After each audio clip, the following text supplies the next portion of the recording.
प्रीतमपुर गांव में मोहन नाम का किसान रहता था। स्वभाव से वो बहुत ही अच्छा था। गांव में मोहन का एक खेत था, लेकिन दूसरे खेतों की तुलना में मोहन का खेत छोटा था और फसल भी बहुत सीमित मात्रा में होती थी, जिस कारण उसके बड़े परिवार की गुजर बसर बहुत मुश्किल से ही हो पाती थी। मोहन अपने खेत में बहुत मन लगाकर काम करता, लेकिन खेत छोटा होने के कारण काम कुछ ही घंटों में खत्म हो जाता था। उसके बाद वह खाली रहता था। खेत का काम तो हो गया, लेकिन अब मेरे पास करने को कुछ नहीं है। काश मेरे पास भी एक बड़ा खेत होता तो मैं उस पर और ज़्यादा फसल उगा पाता और घर पर जो पैसों की परेशानी है उसको भी दूर कर पाता।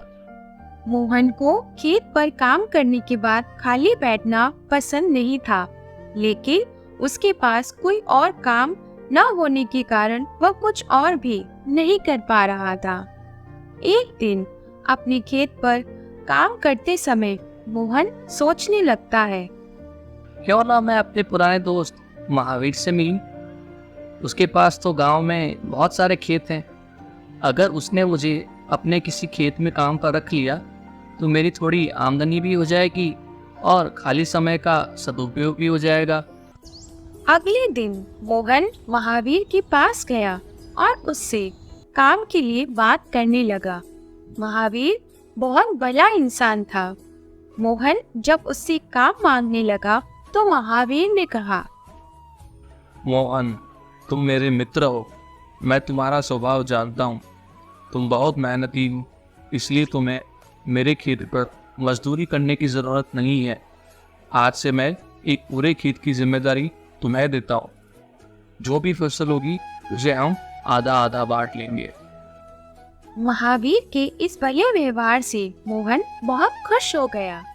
अगले ही दिन से मोहन प्रतिदिन सुबह सबसे पहले अपने खेत का काम खत्म करता और फिर महावीर के खेत में काम करने चला जाता था।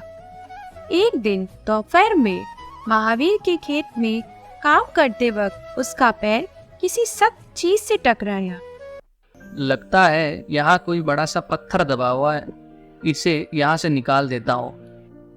मोहन उस पत्थर को हटाने के लिए मिट्टी हटाने लगता है और जब उसने मिट्टी हटाकर देखा तो वहाँ पर एक छोटा बक्सा था, जिसके ऊपर लाल कपड़ा बंधा हुआ था।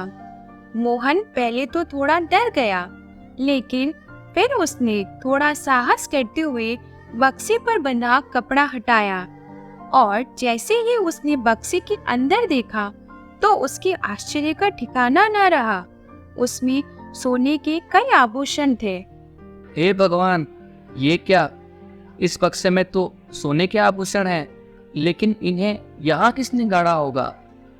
मोहन को अब समझ ही नहीं आ रहा था कि वह इन कीमती आभूषणों का क्या करे। अगर मैं इन्हें किसी सुनार को बेच देता हूँ, घर पर जो पैसों की परेशानी है वो हमेशा के लिए दूर हो जाएगी।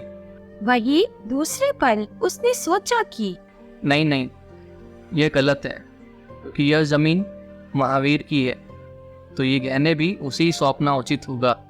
काफी देर तक उलझन में रहने के बाद वह अंत में महावीर के घर ही गया।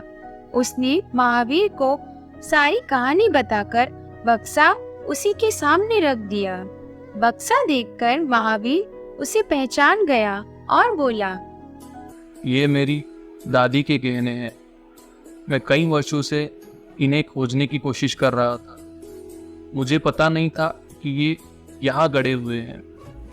इन्हें अचानक खोजकर तुमने मुझ पर बहुत बड़ा उपकार किया है। तुम्हें इस काम के लिए कोई बड़ा इनाम तो मिलना ही चाहिए। महावीर, तुमने मुझे अपने खेत पर काम दिया, यही मेरे लिए बहुत है। अब मुझे कोई इनाम नहीं चाहिए। मोहन, मैं जानता हूँ तुम बहुत मेहनती और ईमानदार हो, लेकिन इनाम तो तुम्हें स्वीकार करना ही पड़ेगा। इसलिए मेरे जिस खेत पर तुम काम कर रहे हो, आज से वह तुम्हारा, तुम उसके मालिक हो। महावीर के मुंह से ये बात सुनकर मोहन की खुशी का ठिकाना नहीं रहा। महावीर के घर से निकलते वक्त वह यह सोचने लगा, आज अगर मैं लालच में आकर गहनों को बेच देता तो इतना बड़ा इनाम मुझे कभी नहीं मिलता। इस तरह से मोहन का भी बड़े खेत होने का सपना पूरा हो गया और धीरे धीरे उसकी आर्थिक स्थिति भी अच्छी हो गई।